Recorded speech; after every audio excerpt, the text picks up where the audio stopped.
Welcome to the Gold Newsletter Podcast, your bank of knowledge of investment, economics, and geopolitics. Go to goldnewsletter.com for our publications and archives.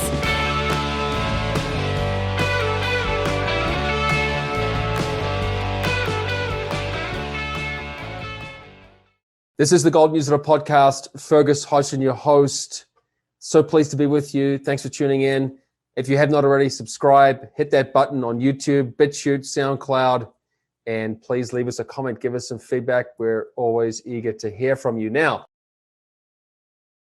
a few people have heard of this term MMT, Modern Monetary Theory, and I've written about it, but we have a gentleman who's written a broader, about 50-page paper, a primer on modern monetary theory. His name is Steven Globerman. He is a scholar with the Fraser Institute and a professor emeritus at Western Washington University. And I'm eager to pick his brain about what this is. So, Steven, welcome. And is modern monetary theory actually a new theory, or is it just a repackaging? It's a little bit of both. It's been formalized and presented as a new theory, but it's in practice, there's a history of modern monetary theory that goes back centuries, but certainly it's not a new practice. Yeah. What are the new innovations to the packaging then, aside from a nifty little abbreviation? Yeah, I think, in my view, the main innovation in packaging is to emphasize, this is the MMTers, emphasizing the importance, the need, the imperative for more government spending. And in fact, maybe turning MMT into a supply side argument. If you read some of the more recent contributions to that literature, you can read the argument that says, government spending, more government spending might actually improve productivity in the private sector, and therefore we get more growth. In a sense, we get benefit with no pain, and maybe that's the main distinction. All gain and no pain. Okay, I like this. Okay, you know, I'm going to try to be charitable because, of course, I'm absolutely against any kind of monetary debasement or inflation. I see it as a tax on the people. But let's be charitable here and say that, well, I mean, I should back up because I'm not sure how many people have heard this term, but modern monetary theory. Why don't you explain the broad concept for listeners, just briefly, so that we have a frame of reference as we chat about it? Sure. The main premise of modern monetary theory is that a government that issues its own sovereign currency, that does not borrow in a foreign currency, that does not tie its currency to a foreign currency, can essentially borrow from the central bank. And there's no need, there's no necessity to borrow from the private sector. The central bank can be the lender to the government. And in principle, the only constraint on that particular, let's call it a monetary operation, is if inflation results. And then the modern monetary theorists, at least most of them, would say, okay, well, if we do get some inflation, well, then we can increase taxes, reduce private sector spending, and put inflation back under control. And I think the formalization of that is really what is new about modern monetary theory, the attempt to explain why it's good for the economy and essentially what the safety valve is. So basically you're saying that there's a rising foundation of a little bit more academic rigor assigned to this, rather than just we're doing it. We're actually going to have a more, thought out defense. Yes, I think that's fair to say, although certainly if you look underneath both the history of MMT and the formalization over the last, say, 5 to 10 years, it really does come down to the point that you want to facilitate, if you're proposing that policy, want to facilitate government spending, more government spending. And this is a way of facilitating. In other words, what the modern monetary theorists are saying is, don't use the excuse that we can't access the capital markets. That excuse doesn't work because we can have the central bank essentially consolidate with the, let's call it the Treasury Department, and directly finance what the Treasury Department wants to spend. Yeah, there's so many things I want to ask you, Stephen. But again, let's say I want to be charitable to people who really defend this. I imagine they would say that there are advantages such as lower transaction and enforcement costs that are associated with direct taxation. Indeed, it's a lot easier for the government to finance itself by selling bonds to the central bank than to have Congress or Parliament raise taxes, and indeed I think that's part of the attraction of this, not just to the MMTers, but to people who want more government spending, period.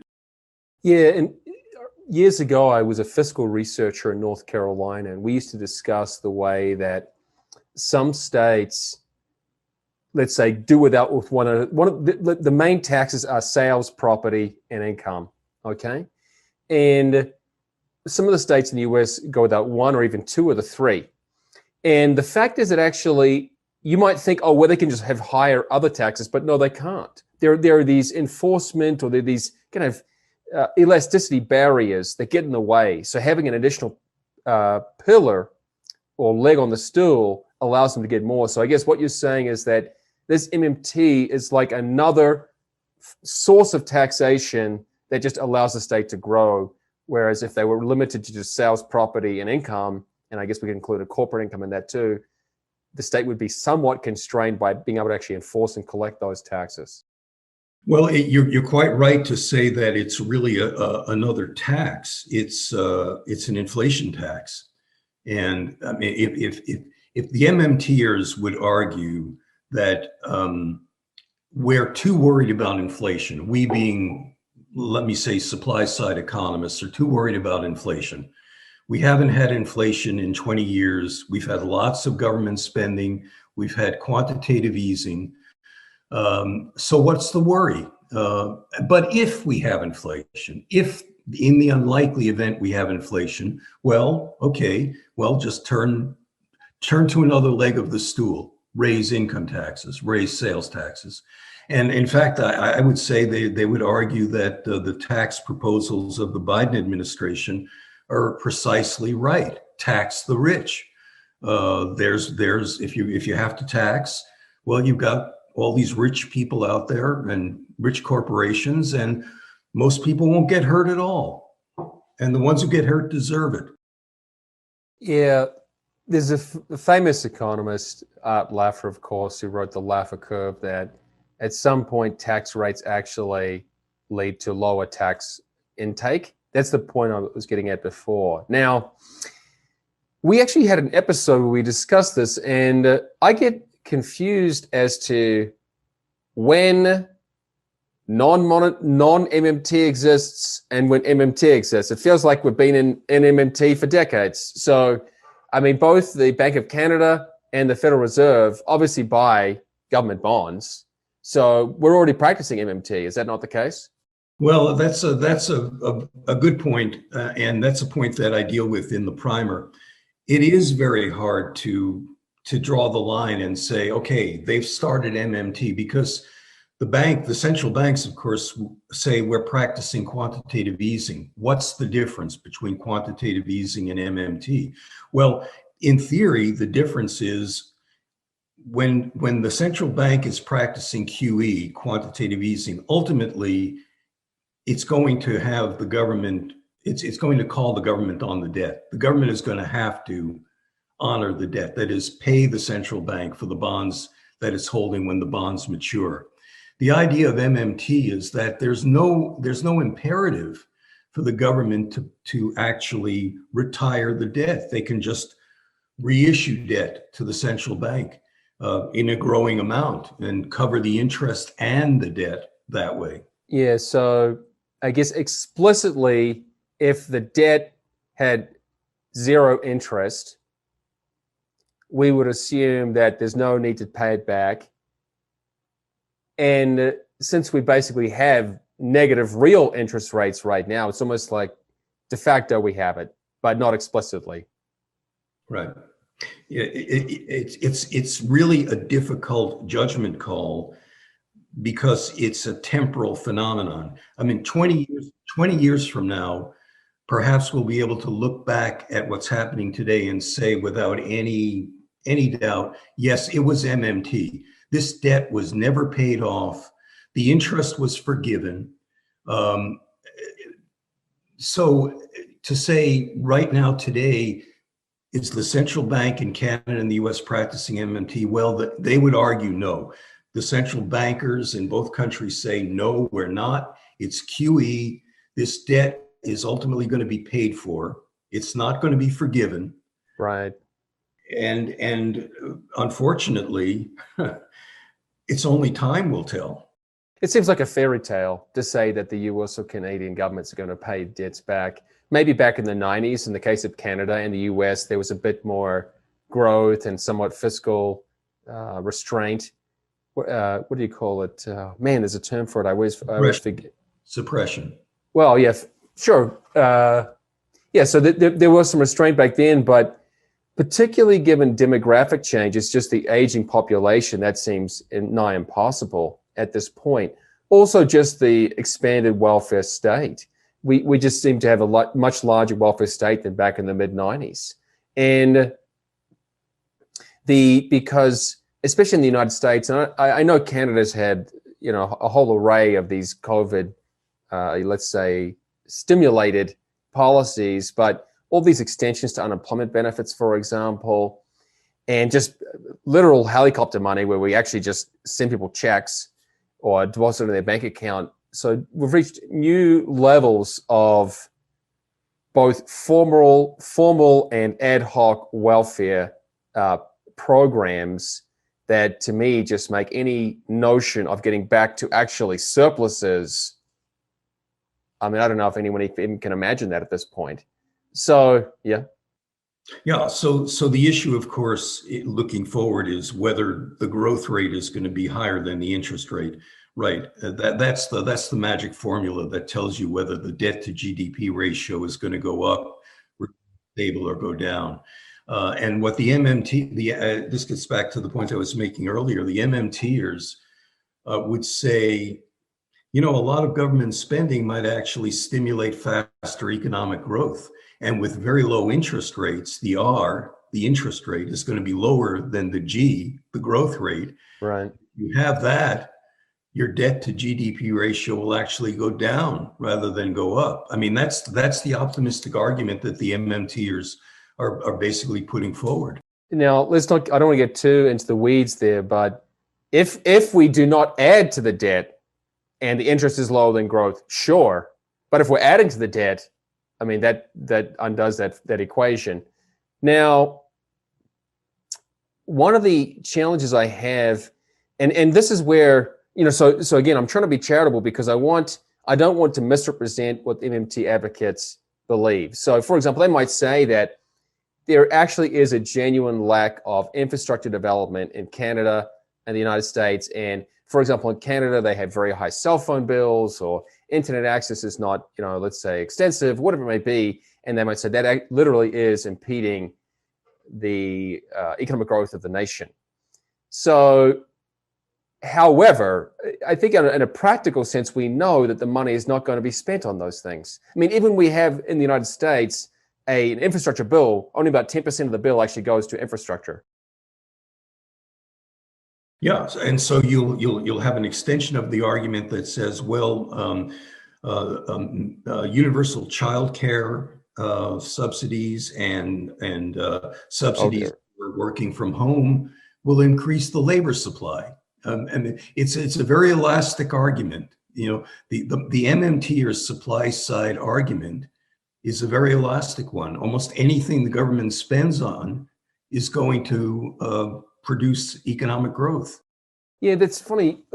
I've actually just edited an article from one of my colleagues on this notion about how some people believe that spending money on daycare is going to somehow increase growth, as though women who do work at home, because they're not measured in GDP, are somehow doing more when they're included in GDP measurements.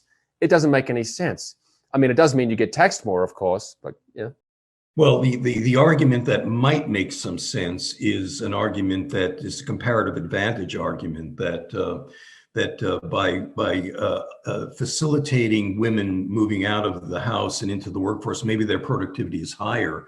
But of course, that begs the question: well, why don't they buy the daycare? If they can make more by working in the formal workplace, they should pay for childcare. Why is the taxpayer paying for it?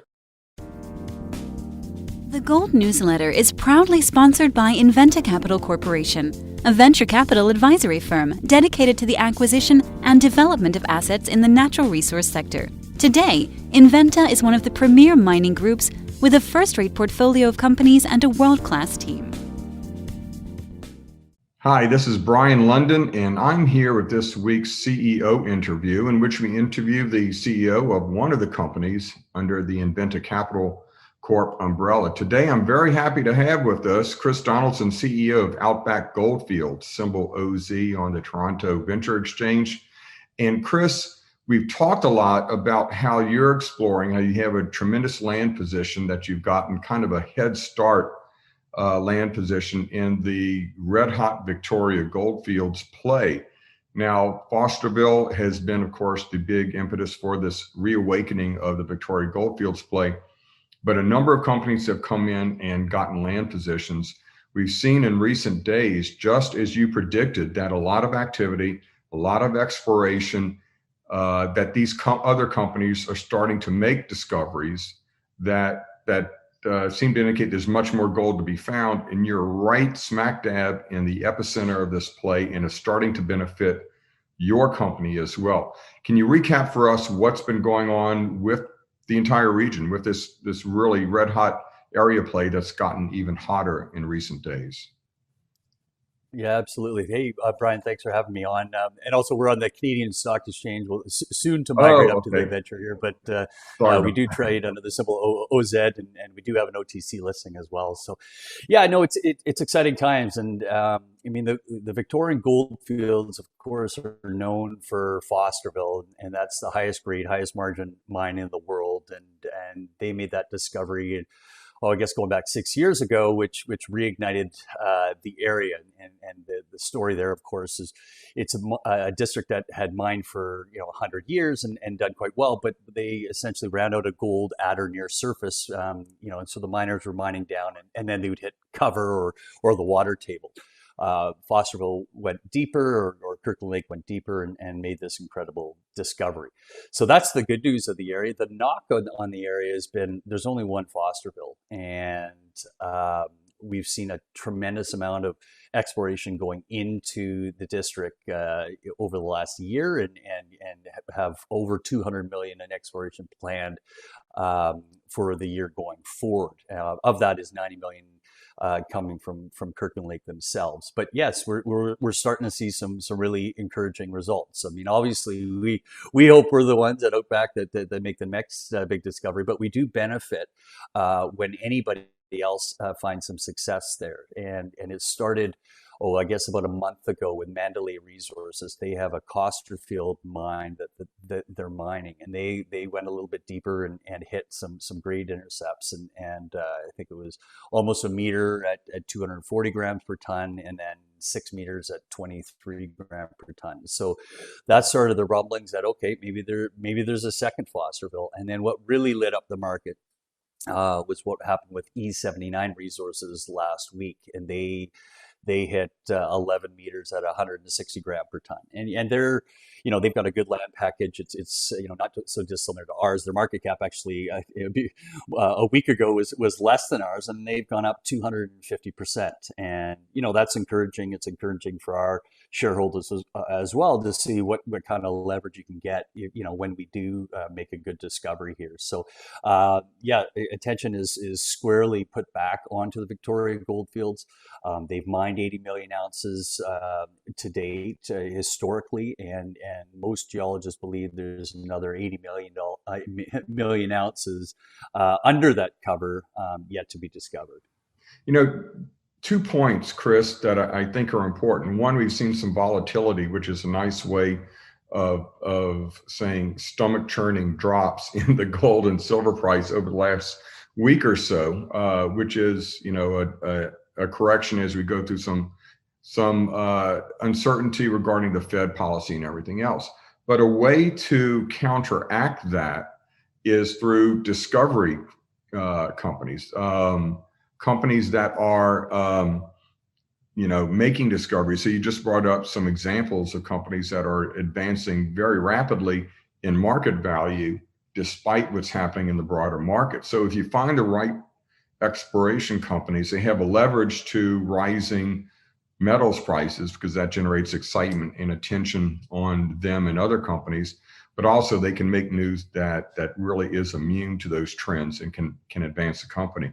Secondly, not to get too deep in the weeds of the geological details, but what your property position represents is the same real theme that we've seen throughout the area and even these recent discoveries. You have historic mineralization, historic mines at very high grades that were limited by the technology of the day. They didn't have not only the modern sensing methods that we have now, but they simply couldn't get past or much past the water table in the old days, and they couldn't get deeper. So you actually, let's talk a bit about your property portfolio and what you're doing on it and how that is a parallel to all of the discoveries we've seen and are seeing in the area. Yeah, and great question there. So just a reminder, we have 4 properties right in and around the Fosterville mine. Right. And we've got activity going on 3 out of the 4. We started on a property called Glenfine, where we've got about 4,000 meters planned. We've drilled about 2,000 of that. We released our first few holes a couple of weeks ago now and had some pretty good results. It's a very good start for us. We're just moving the drills on that property to our second set of targets. And we'll start drilling there in a week or 2. So that's on our Glenfine. Our second property is Ewengroon. And yeah, it's very similar to what you just described. Right. So we've done some geophysics on it. So we did a mag survey and we did what they call a LIDAR survey, which gives us an idea of all the historical workings. And the next step for us is doing RAB drilling. RAB drilling is shallow drilling, about 10 to 15 meters. And we'll be doing that in about 300 holes in a grid pattern in and around and over top of historical mine or historical workings, and that's the Golden Jacket mine. And that was they produced only 1,400 ounces, but it was 250 gram per ton. Right. So we're following a similar path that the other companies that you mentioned there. What we're hoping to get out of the RAB drilling is to find some of these markers for and gold tracers, which are in our case here, it will be some arsenic anomalies on that. So the idea is to do this grid survey with the RAB drill and then really have some high priority targets that gold is for the Golden Jacket mine. So that's our Ewengroon project. And this week we'll be announcing that we just started on the Ballarat West property as well. So we got our exploration license on it finally. And this is, again, indicative of the whole area. So our Ballarat West property, within, say, 6 miles, 5 miles of the property, there have been 3 mines that have combined to produce over 17 million ounces of gold. Yet on our property, it's virtually unexplored or underexplored. And the reason for that is because of the cover. And if you look at one of our presentations or any of the maps you see all these historical workings where they were mining gold, and it looks like it just basically stops right at our property line. And of course it doesn't. It just dips under cover and the mining stopped there. So our plan, we're just doing grab samples and so on now, and working on land access is, of course, to follow these north-south trends that are also parallel structures to these previous mines, is to follow them and then start drilling below cover there. And the cover itself can start at about 10 meters and can go from about 20 to, say, 60 meters. So when we say we're going deep, it's not always 1,000 meters deep, but we may have to start, say, at 100 or 200 meters. Well, I would second that listeners and viewers should go look at your website. It very powerfully and compellingly presents the expiration case here, which is, again, very powerful and compelling itself. Historically, you have a lot of very high-grade mines in which unique or at least rare about the Victorian Goldfields, is you had two things. You had grade and size, as you know, as demonstrated by the discoveries you've had, the kind of production you've had. Chris, lots of news coming up. You're well funded for exploration going forward? Yeah, I mean, we raised $11 million at the end of last year. We started drilling in February, and we were planning to put about 6 of that into the ground this year. So, you know, results are just starting. We have enough money to carry us through at least a year of exploration. So we should, start having a real steady stream of news and coming forward. Well, lots of news coming forward, and even more importantly, a much greater chance with that scope of exploration on that many properties in the right area with success from your neighbors in the region. Much greater likelihood of big time success in the near future. Chris, thanks again. And again, it's symbol OZ on the Canadian Stock Exchange. And we look forward to seeing the results coming up in the days ahead. That sounds good. Stay tuned. Yeah. Thanks, Chris.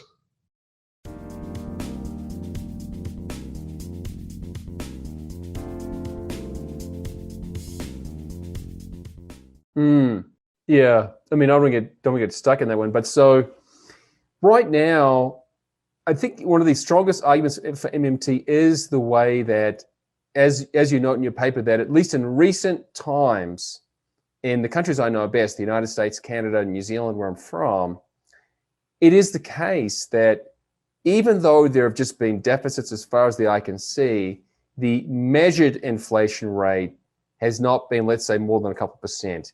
And, whether that's because of just wonderful technological innovation or whatever it may be, we haven't seen high inflation, let alone hyperinflation. So do you want to comment on why we haven't seen very clear inflation, even though we've seen, just historic deficits? Mm-hmm. Basically, de facto MMT.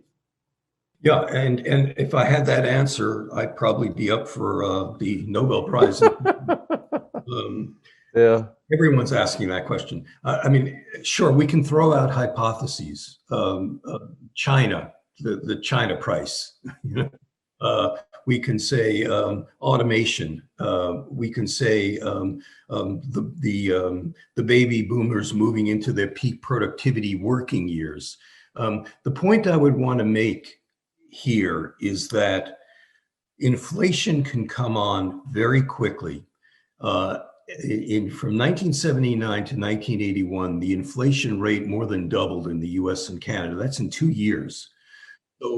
So you might feel optimistic for 20 years and be right, and then be horribly, horribly wrong in a 2 or 3 year period. And if you're horribly wrong, it's very hard to turn around. We had inflation through a whole decade, and it came on fast, and it lasted a long time. So, how lucky do you feel?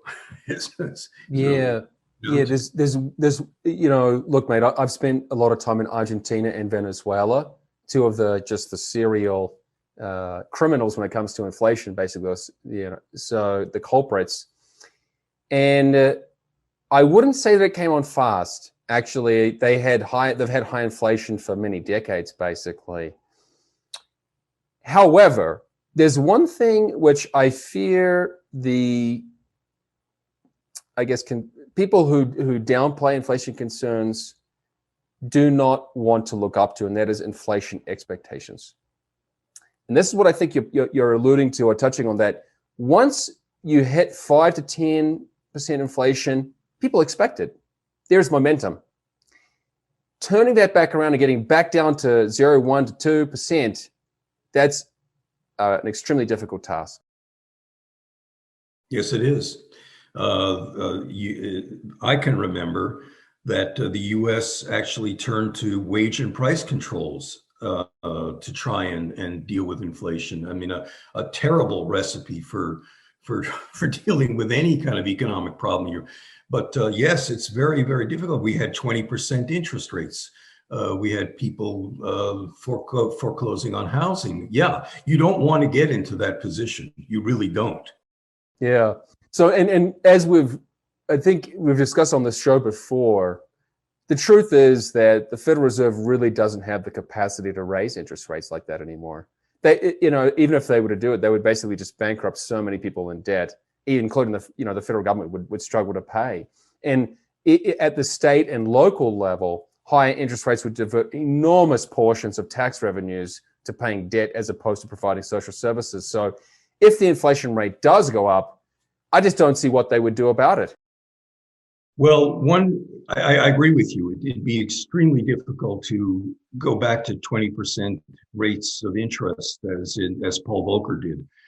What I've heard speculation that what central banks might do if they feel the need to do it is to ration credit, to go into a rationing mode. In other words, we don't use market rates of interest. We use direct regulation. You can borrow money, you can't. And there has been some talk in Canada about the central bank, let's say, pressuring the commercial banks to give better lending rates to first-time home buyers, and in fact, maybe to even not issue any mortgage money to people who are buying second or third homes. That might be the model that the central banks fall back on if they feel the need to really push back against inflation. You're right. I never thought about it like that, but really these are rationing devices in disguise. So in fact, extra taxes on people who, let's say, own two homes or don't live in their homes all year round or whatever, trying to push down house prices in a very convoluted fashion. Yes. Now, this is where I'd love to have your clarification. Let's say, and this we discussed this years ago when I was doing my undergraduate studies back in Boston, and one of my I had a professor from Italy just discussing you could just actually just not have any taxes at all and just fund the entire government through this, right? If you actually were to do that, to move heavily, let's say, and I guess we've already done it, half the government spending is done through debt or even more. Who in the economy is actually paying that, right? It's not everyone is paying higher prices, let's say, or it's not equally distributed. Who exactly is taking that burden? Well, you mentioned the term elasticity. I mean, essentially, the people who have the most inelastic supply are if you've got one type of job you can do, you can't move, you can't bargain for higher wages, you can't geographically relocate, you don't have inflation-proofed assets. In terms of the income distribution, it's certainly going to be a regressive tax. Inflation is almost always a regressive tax, and it's a tax that hits the least mobile part of the workforce and the people with the least flexibility in reallocating their asset mix. If I understand your question right. Yes. Yeah. No. I think about that often because, of course, we hear that it's people who are on fixed salaries. Of course, that makes sense. Although they can always have cost of living adjustments.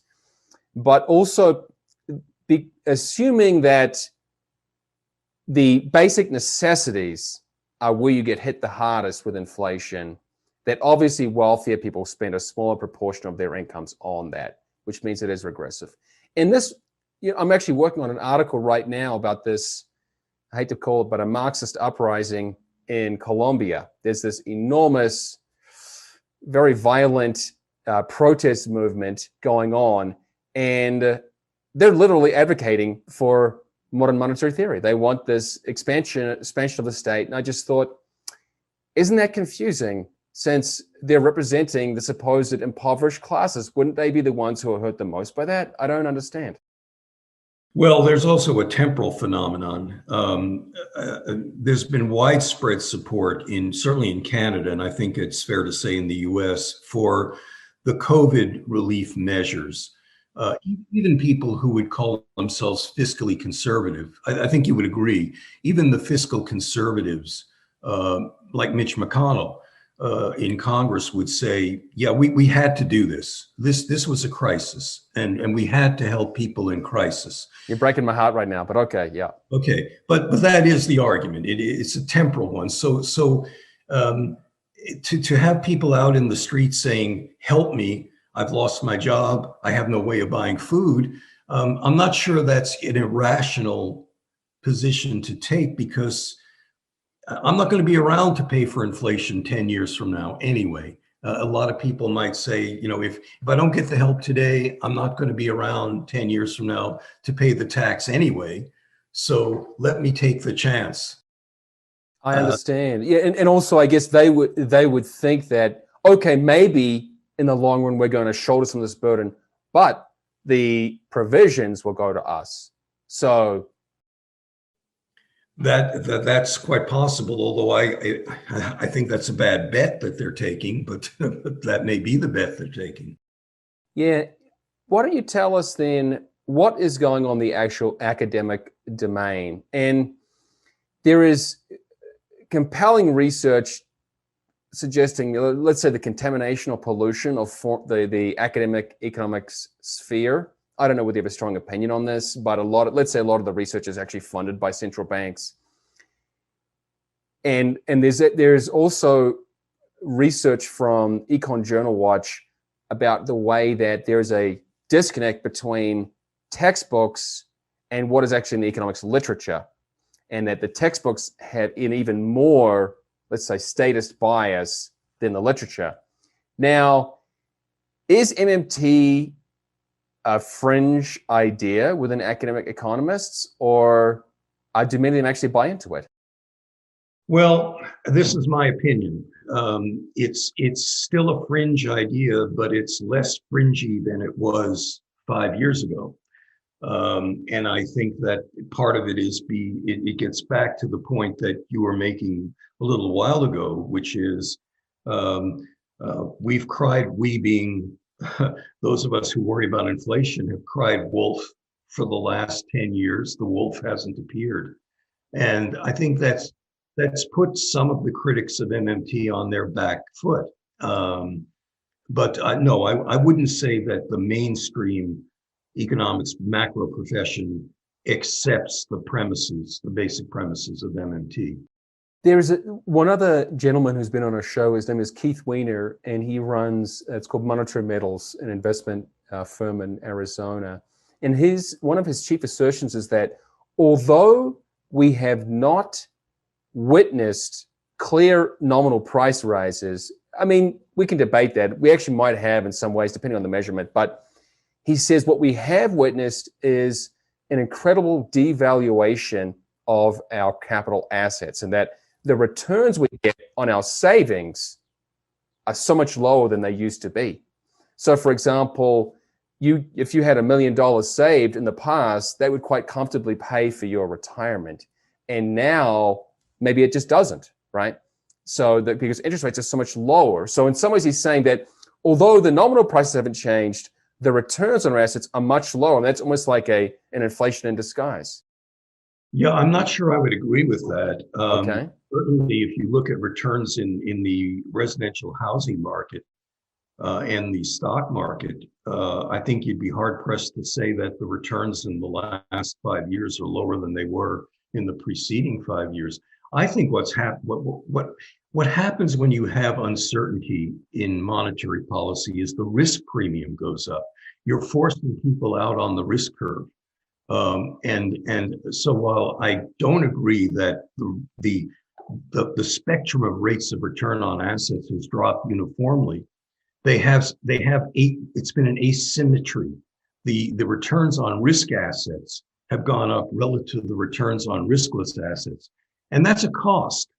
I mean, if you force in quotes, incentivize them to take more risk, you're asking them to assume more cost.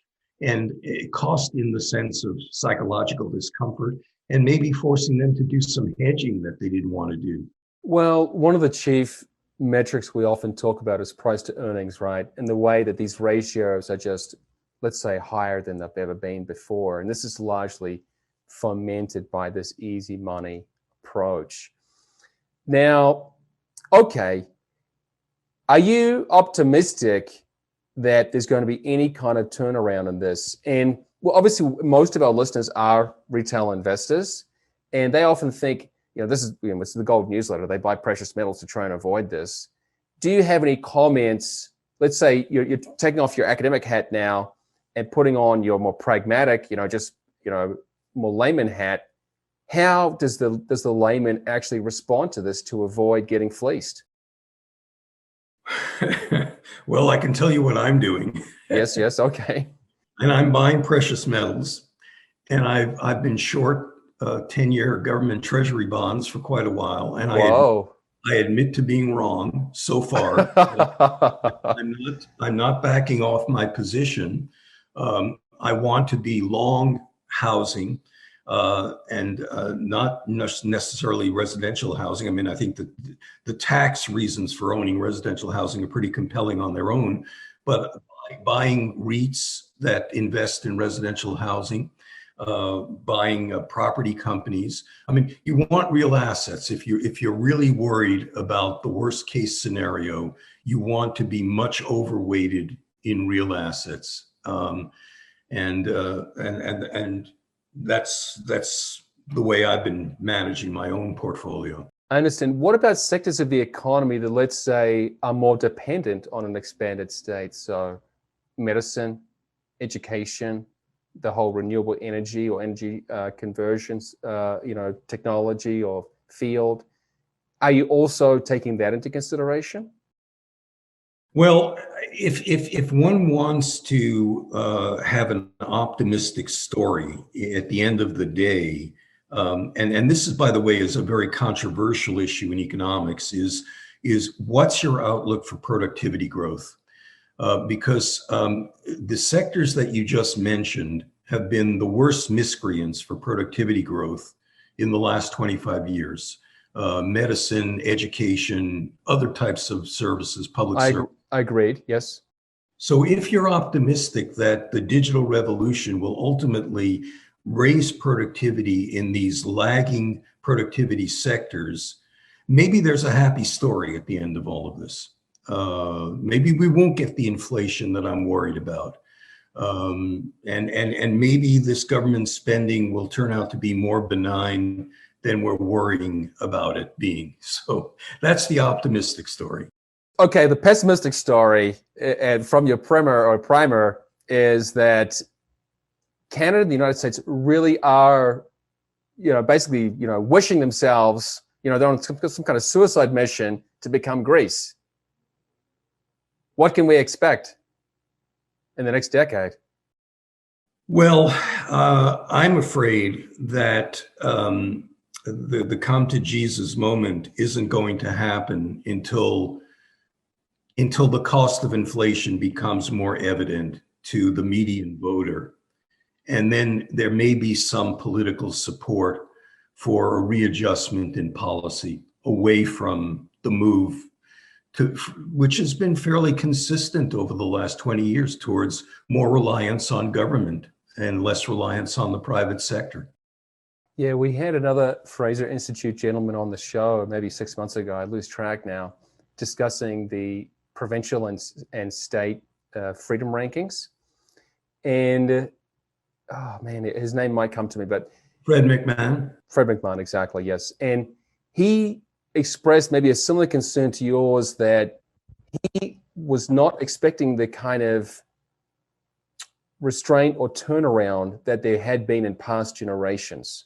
So he was concerned that in the past there was more of a pendulum, and he was concerned there was not such a pendulum coming back to Canada, at least. And I hate to say it, but I fear he is right about that. So I'm torn about this. Like I said, I'm not relying on a political change, but the technological options, you say disruptive innovation, I do see that as really actually going against this inflation. But okay, we've raced through half an hour. We've been speaking with a scholar from the Fraser Institute. It's just fraserinstitute.org, Steven Globerman, resident scholar with them, and a professor emeritus of Western Washington University. Check out his primer. Go to goldnewsletter.com/podcast. We'll have the link there in the show notes. Otherwise, mate, read his primer. This idea is one that's going to continue to be discussed. So thank you for researching this and for sharing your time with us. You're welcome.